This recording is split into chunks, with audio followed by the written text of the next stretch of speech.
सब मनाएंगे। अच्छा, बुद्ध पूर्णिमा हम क्यों मनाते हैं पता है? बुद्ध पूर्णिमा गौतम बुद्ध के जन्म दिवस के रूप में मनाया जाता है। ठीक है, आप अपना जन्मदिन मनाते हो, हैप्पी बर्थडे सेलिब्रेशन होता है बर्थडे का। इसी तरह आज हम गौतम बुद्ध के जन्म दिवस को मनाएंगे। ठीक है, ऐसा कहा जाता है इसी वैशाख मास की पूर्णिमा को गौतम बुद्ध का जन्म तो हुआ ही था, साथ ही साथ इसी दिन उन्हें ज्ञान की प्राप्ति भी हुई थी। और एक और इंटरेस्टिंग बात है, और इसी दिन उन्हें मोक्ष की प्राप्ति भी हुई थी। गौतम बुद्ध के बचपन का नाम सिद्धार्थ था। ठीक है, बचपन से ही उन्हें इस संसारिक लोभ मोह का कोई भी लालच नहीं था, कुछ भी नहीं। वो सब इस चीज का लाइक हमें होता है चॉकलेट्स पसंद है, स्वीट्स पसंद है, उन्हें नहीं था, किसी भी चीज का उन्हें लालच नहीं था। ठीक है, तो जब सिद्धार्थ 13 वर्ष के हो गए तो वो अपना घर बार छोड़कर चले गए। कहाँ चले गए? और फिर बड़े होकर क्या बने? तो वो एकांत में जाकर, ये दिख रहा है आपको बगीचा सा लग रहा है, अभी यहाँ सिद्धार्थ वहाँ आएगा अपने बचपन के बारे में, किस तरह वो तपस्या करते थे। ठीक है, किस तरह वो गौतम बुद्ध बने। अधिक डिटेल में हमें कक्षा 5वीं की छात्रा रिद्धि बताएगी। अनुभव चाहे कितना भी बुरा क्यों ना लगे, अपने अंदर किसी न किसी तरह का आशीर्वाद छिपाए रखता है। लक्ष्य उसे पाना है। आदरणीय प्रधानाचार्य महोदय, शिक्षकगण और प्रिय मित्रों, आप सभी को हार्दिक सुप्रभात। मैं कक्षा 5वीं से रिद्धि आप सभी का स्वागत और अभिनंदन करती हूँ। आज हम सभी एक ऐसे महापुरुष की जयंती मना रहे हैं जिन्होंने दुनिया को प्रेम, करुणा और शांति का संदेश दिया। मैं बात कर रही हूँ महात्मा बुद्ध की। यह वह दिन है जब भगवान बुद्ध का जन्म लोगों को बचाने और हर जगह समानता, एकता और प्रेम का संदेश फैलाने के लिए हुआ था। कार्यक्रम शुरू करने से पहले मैं आप सभी को बुद्ध पूर्णिमा की हार्दिक शुभकामनाएं देती हूँ। बुद्ध पूर्णिमा पूरे संसार में बड़े धूमधाम से मनाई जाती है। महात्मा बुद्ध बौद्ध धर्म के प्रवर्तक थे। उनका जन्म 483 ईस्वी पूर्व हुआ था। बचपन में उनको राजकुमार सिद्धार्थ के नाम से जाना जाता था। उनके जन्म से 12 वर्ष पहले ही एक संत ने भविष्यवाणी की थी कि यह बच्चा एक महान राजा या ऋषि बनेगा। राजकुमार सिद्धार्थ गौतम, जिन्हें हम महात्मा बुद्ध के नाम से जानते हैं, ने अपने जीवन के दौरान सत्य की खोज में अनगिनत मुश्किलों का सामना किया। उन्होंने सांसारिक सुखों का त्याग कर सत्य की खोज में कठोर साधना की और अंत में उन्हें ज्ञान प्राप्त हुआ। बुद्ध जयंती महात्मा बुद्ध के जन्म के प्रतीक के रूप में मनाई जाती है। आज के दिन हम सभी को बुद्ध के संदेशों को अपनाकर अपने जीवन में प्रेम और शांति स्थापित करने का संकल्प लेना चाहिए। तो चलिए चलते हैं बुद्ध के बचपन की ओर। क्या है? ओह घायल हंस, ना जाने किस दुष्ट ने इसकी यह हालत कर दी। सबसे पहले मुझे इसके घाव को साफ करना होगा।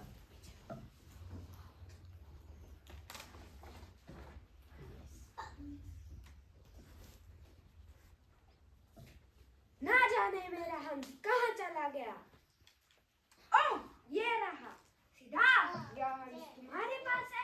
ना जाने मैं इसे कहाँ कहाँ इधर उधर यह मेरा शिकार है। अब जाकर मिला। नहीं देवदत्त, यह मेरा हंस है। यह तो कब का दम तोड़ देता अगर मैं इसका इलाज न करता। दम तोड़ देता तो क्या? यह मेरा हंस है। मैंने इसे मारा है। तुम जबरदस्ती मेरे शिकार को अपना चाहते हो। नहीं देवदत्त, शरण में आए जीव की रक्षा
गुस्से के लिए दंडित नहीं होते, गुस्से की वजह से दंडित होते हैं। क्रोध पाले रखना बिल्कुल ऐसा है जैसे हमने किसी आग को फेंकने के लिए गर्म कोयला पकड़ रखा है, इससे हमारा हाथ भी जलता है।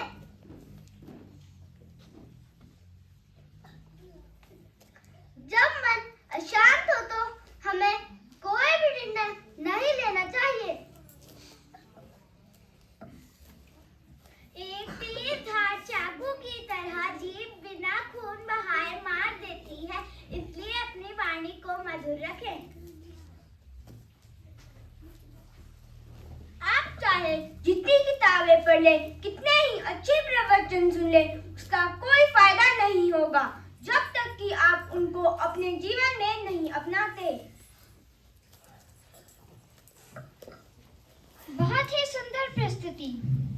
कार्यक्रम को आगे बढ़ाते हुए अब मैं आपको यह दिखाने का प्रयास करूंगी कि किस तरह से सिद्धार्थ गौतम बुद्ध बने।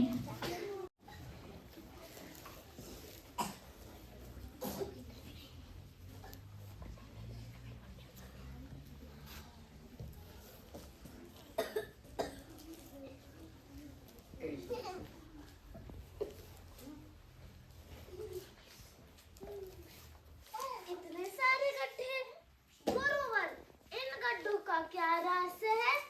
एक साथ इतने सारे गड्ढे किसने खोदे और क्यों गुरुवर? किसी व्यक्ति ने पानी की तलाश में इतने सारे गड्ढे खोदे हैं। अगर वह एक ही जगह पर धैर्य पूर्वक गड्ढा खोदता तो उसे पानी अवश्य मिल जाता, लेकिन वह एक जगह गड्ढा खोदता और पानी ना मिलने पर दूसरी जगह गड्ढा खोदना शुरू कर देता, इसीलिए उसे पानी कभी नहीं मिला। अगर कोई व्यक्ति किसी कार्य में सफल होना चाहता है तो उसे कड़ी मेहनत के साथ साथ धैर्य होना भी जरूरी है। कभी कभी कड़ी मेहनत करने के बाद ही सफलता मिल पाती है। ऐसी स्थिति में धैर्य बनाए रखना चाहिए। जी गुरुवर।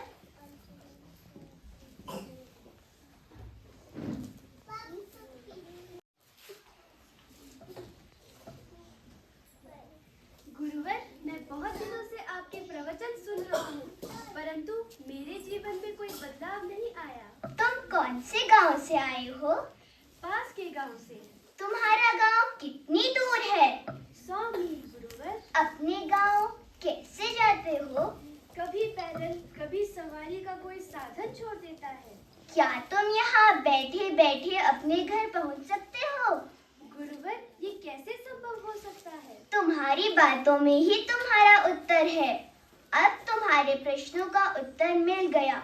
यदि तुम्हें अपने गांव का रास्ता मालूम है, उसकी जानकारी है, परंतु उस जानकारी को व्यवहार में लाए बिना, प्रयत्न किए बिना, पैदल चले बिना तुम वहां कैसे पहुंच पाओगे? उसी प्रकार यदि तुम्हारे पास ज्ञान है परंतु तुम उसे व्यवहार में नहीं लाते हो तो तुम अपने आप को एक बेहतर इंसान नहीं बना सकते। ज्ञान को व्यवहार में लाना आवश्यक है। इसके लिए तुम्हें स्वयं दृढ़ निश्चय के साथ निरंतर प्रयास करने होंगे तथा सीखी गई बातों को जीवन की विभिन्न परिस्थितियों में निरंतरता के साथ प्रयोग में लाना होगा। धन्यवाद गुरुवर।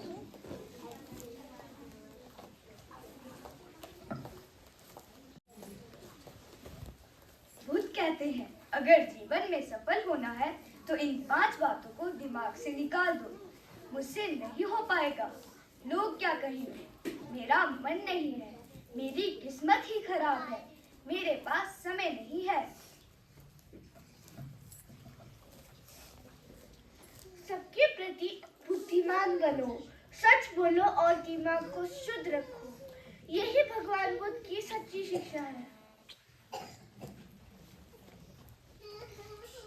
जो बीत गया उसमें नहीं उलझना चाहिए और न ही भविष्य को लेकर ज्यादा चिंतित रहना चाहिए, बल्कि हमें वर्तमान में जीना चाहिए। हजारों खोखले शब्दों से अच्छा वह एक शब्द है जो शांति लाए। अपने मोक्ष के लिए खुद ही प्रयास करना चाहिए, दूसरों पर निर्भर नहीं रहना चाहिए। सबसे अंधेरा अज्ञानता है, शांति भीतर से आती है, बाहर मत खोजो। जीवन में आपका एक उद्देश्य है, अपने उद्देश्य को ढूंढो और उसे पाने के लिए जी जान से जुट जाओ। धन्यवाद।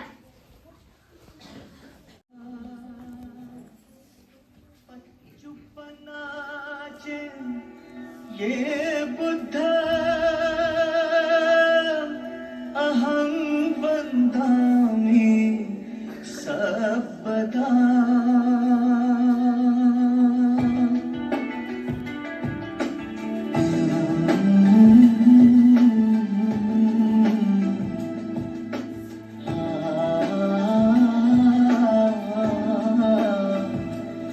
बुद्ध ही बुद्ध है, बुद्ध ही बुद्ध है, हर जगह हर समय वो सिद्ध है, वो सिद्ध है। बुद्ध ही बुद्ध है, बुद्ध ही बुद्ध है, हर जगह हर समय वो सिद्ध है, वो सिद्ध है।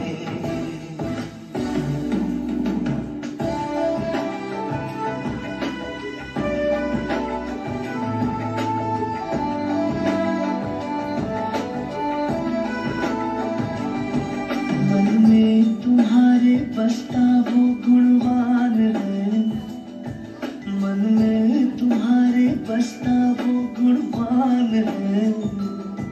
सम्यक शिक्षा से करता जो शिलवान है, अहिंसा की ताकत से जो बलवान है, अहिंसा की ताकत से जो बलवान है, वो बुद्ध है, वो बुद्ध है, वो बुद्ध है। बुद्ध ही बुद्ध है, बुद्ध ही बुद्ध है।